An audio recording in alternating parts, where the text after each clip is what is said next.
رب العالمین والصلاة والسلام علی سید الانبیاء والمرسلین وعلی آلہ واصحابہ اجمعین۔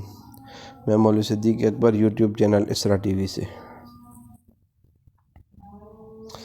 حضرت شاہ عبد الرحیم صاحب فرماتے ہیں، میں نے معلم صاحب سے کہا کہ یہ مال بہت زیادہ کا ہے، 8 آنے میں بھی اس نے خوشامد میں دیا ہے، رشوت سے تو اب بھی خالی نہیں۔ میری یہ گفتگو مرزا صاحب نے سن لی اور فوراً کباب فروش کو بلوا کر دریافت فرمایا، ان کبابوں پر کیا صرف ہوا ہے اور تمہاری محنت کتنی ہے، ٹھیک بتاؤ۔ بہرحال جب حساب کیا گیا تو ان کبابوں کی قیمت 3.5 روپے ہوئی تھی۔ مرزا صاحب نے یہی قیمت اس کو دلوائی۔ اس کے بعد معلم صاحب کو بلا کر بہت ڈانٹا اور فرمایا، تم چاہتے ہو ہم روزہ حرام مال سے افطار کریں؟ یہ کون سی عقل مندی ہے اور کیا خیر خواہی؟ 11,011 میں اس قاضی زاہد منش نے دنیا فانی سے کوچ کیا۔ میر سید طیب بلگرامی قدس اللہ سرہ۔ خلف رشید و صاحب سجادہ میر عبد الواحد بلگرامی، ولادت روز یکشنبہ، مقدار 1 پاس نہم ربیع الاول 986 ہجری۔ سید میر غلام علی آزاد بلگرامی کے الفاظ ہیں، ولے ذات مقدس است کہ اگر ثقلین با و ناز کند میں زیبد، و اگر زمین و زماں بر خود مالند شاید۔ صاحب مرآت المبتدئین، جو سید صاحب کے معاصر ہیں، فرماتے ہیں، صاحب مرآت المبتدئین، فی زمانہ قیام عالم اور برکت بنی آدم آپ کی ذات سے ہے۔ قطبیت، ابدالیت، غوثیت یا اوتادیت، غرض جو مرتبہ بھی ممکن ہو تو وہ ان کی ذات میں پیدائشی طور پر موجود ہے۔ عبادات کی یہ کثرت کہ گویا حضرت زین العابدین رضی اللہ تعالیٰ عنہ سینکڑوں کرامتوں کو ہمراہ لے کر ظہور فرما ہے۔ ابتدائے شعور سے آخر تک کبھی کوئی نماز قضا نہیں ہوئی۔ واقعہ یہ ہے کہ اگر ائمہ سلف کی زیارت کرنی ہو تو سید طیب کی زیارت کافی ہے، وغیرہ ذالک۔ میر صاحب نے سوری اور معنوی کمالات اپنے والد صاحب سے حاصل کیے اور وفات کے بعد والد صاحب کی خلافت و سجادہ نشینی کا حق کما حق ادا فرماتے ہوئے سینکڑوں طالبان طریقت کو منزل مقصود تک پہنچایا۔ آپ اتباع سنت کی حدیث تھے، تمام حرکات و سکنات میں رسول اللہ صلی اللہ علیہ وسلم کے خصائل و شمائل آپ کے پیش نظر رہتے۔ معنوی تربیت کے ساتھ آپ علوم ظاہری کی تدریس پورے انہماک سے جاری رکھتے۔ آپ نے ہدایہ اور تفسیر بیضاوی جیسی فقہ اور تفسیر کی انتہائی کتابوں کے حواشی تحریر فرمائے، مگر افسوس طبع نہ ہو سکے۔ حضرت مولانا عبدالحق صاحب محدث دہلوی رحمہ اللہ حضرت میر صاحب کے مخلص دوست تھے اور آپ کے علم و فضل کے اس قدر گرویدہ کہ دوستانہ بے تکلفی کے بجائے آپ کا بہت زیادہ احترام کرتے۔ سادہ نام لینے کے بجائے شیخ طیب کہا کرتے تھے۔ اپنے آخری زمانے میں حضرت شیخ عبدالحق صاحب قدس اللہ سرہ العزیز درس دے رہے تھے۔ ایک مشکل عبارت خود حضرت کے لیے موجب تأمل ہو گئی۔ آپ نے فرمایا، اگر اس وقت شیخ طیب ہوتے تو اس عبارت کو حل کر دیتے۔ حسن اتفاق سے سید صاحب اسی وقت بلگرام سے دہلی رونق افروز ہوئے۔ شیخ عبدالحق صاحب کے لیے اس سے زیادہ مسرت اور کیا ہو سکتی تھی؟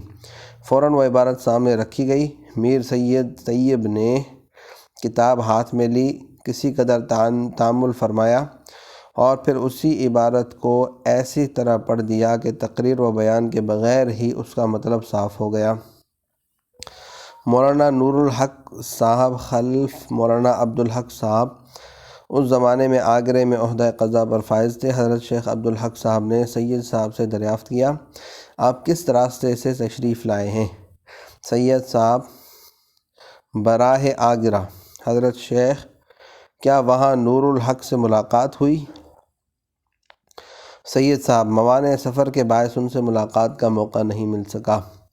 حضرت شیخ، غالباً ایک معنی یہ بھی تھا کہ نور الحق نے منصب قضا قبول کر لیا ہے۔ اس کے بعد حضرت شیخ نے اپنے صاحبزادے کی تحسین و توصیف فرمائی، حتیٰ کہ ارشاد فرمایا، اگرچہ میرا لڑکا میرا شاگرد اور میرا مرید ہے، لیکن اگر اس کو اپنے استاد اور اپنے پیر کی عظمت دوں تب بھی بجا ہے۔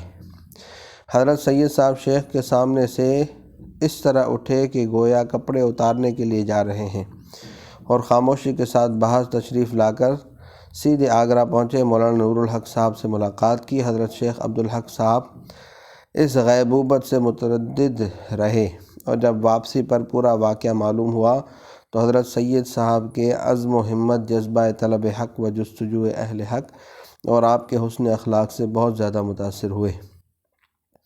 بہرحال حضرت سید صاحب علم و فضل، زہد و تقوی اور کمالات سوری و معنوی میں مقتدائے زمانہ تھے۔ پنجم ماہ رجب 1064 ہجری کو جلوائے افروز انجمن قدس ہوئے۔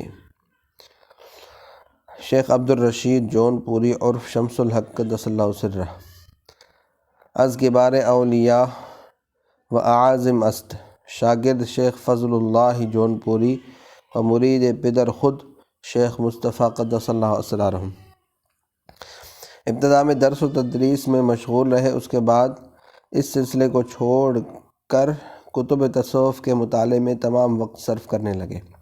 شیخ محی الدین ابن عربی کے تصانیف میں جن عبارتوں پر علماء شریعت کا اعتراض ہے، ان کی توضیح و تشریح کی۔ شاہ جہان بادشاہ نے آپ سے ملاقات کرنی چاہی، اپنے ایک مصاحب خاص کو منشور طلب حوالے کر کے شیخ کی خدمت میں بھیجا، مگر حضرت شیخ نے گنج عزلت سے باہر قدم رکھنا گوارا نہ کیا۔ فن مناظرے میں رشیدیہ، جو عام طور پر داخل درس ہے، تصوف میں زاد السالکین، شرح اسرار الخلوہ مصنف شیخ ابن عربی قدس اللہ سرہ رسالہ محکوم، متعلق شرح بعض مواضع کلام ابن عربی، حواشی متفرقہ بر شرح مختصر عضدی، حواشی فارسیہ بر کافیہ، اور اوراد و وظائف میں مقصود الطالبین آپ کی تصانیف ہیں۔ شاعر تھے، شمسی تخلص تھا، سنت صبح پڑھ کر فرض کا تحریمہ کیا تھا کہ داعی حق کو لبیک اجابت کہہ ڈالی۔ سن وفات 1083 ہجری۔ ملا شاہ بدخشانی، اصلی نام شاہ محمد، کنیت اخوند، لقب لسان اللہ۔ والد ماجد کا نام ملا عبدی، جائے ولادت موضع اوکسان، ضلع روستاق، علاقہ بدخشاں۔ طلب حق کے لیے صغر سنی میں وطن سے نکل کھڑے ہوئے، کشمیر پہنچے، 3 سال رہ کر ہندوستان کے لیے روانہ ہوئے۔ راستے میں حضرت میاں میر بالا پیر کے حالات سنے، ان سے ملاقات کرنے کے لیے لاہور کا قصد کیا، مگر رفقائے سفر نے مہلت نہ دی، مجبوراً آگرہ پہنچ گئے۔ جستجوئے شیخ کے لیے یہ سفر تھا جو ناکامی پر ختم ہوا۔ آگرہ سے نا امید ہو کر لاہور واپس پہنچے۔ حضرت میاں میر کے اوصاف و کمالات نے دل میں گھر کر لیا، دست بیعت دراز کیا اور حلقہ ارادت میں داخل ہو گئے۔ ریاضت، مجاہدہ اور ترک دنیا میں حضرت میاں میر کے تمام مریدوں میں سب سے ممتاز تھے۔ کبھی کوئی غلام یا خدمت گار اپنے ساتھ نہیں رکھا، کبھی مکان میں ہنڈیاں نہیں پکی، کبھی چراغ نہیں جلایا، تجرد اور تفرد میں ساری زندگی گزار دی۔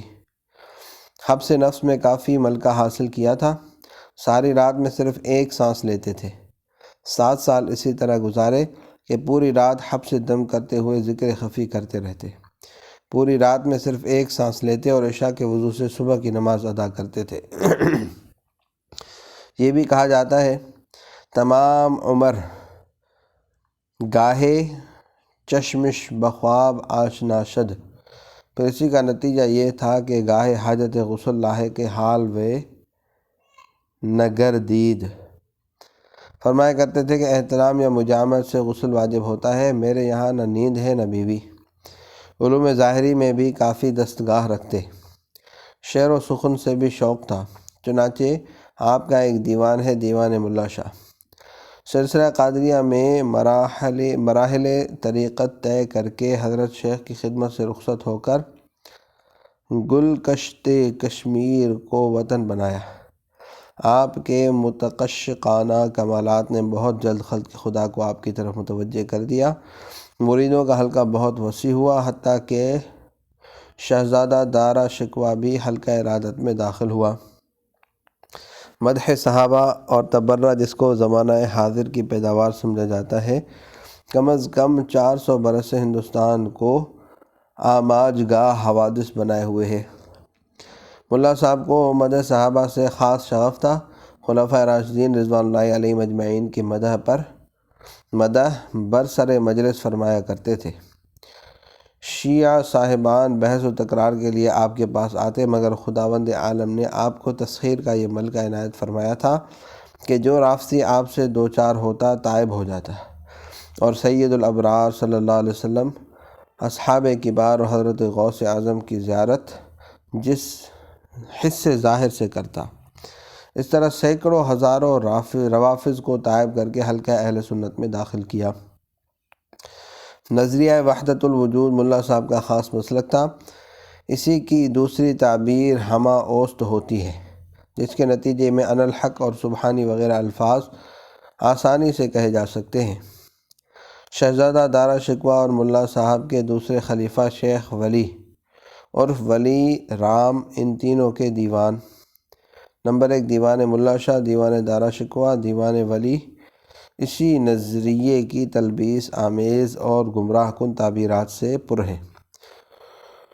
کفر و اسلام میں تمییز کا اٹھ جانا، غیر کو معبود سمجھ لینا، احترام معبود کے واجبی درجے کا ساقط ہو جانا، فرائض اور واجبات سے خود کو آزاد سمجھ لینا، جو الحاد، زندقہ اور لادینی کے بنیادی امور ہیں، وہ کتنا ہی اونچا نظریہ صحیح مگر عوامی سطح پر اس نظریے کے عمومی نتائج ہیں۔ چنانچہ دارا شکوہ کے جو عقائد و خیالات ہو گئے تھے وہ آئندہ درج کیے جائیں گے انشاءاللہ۔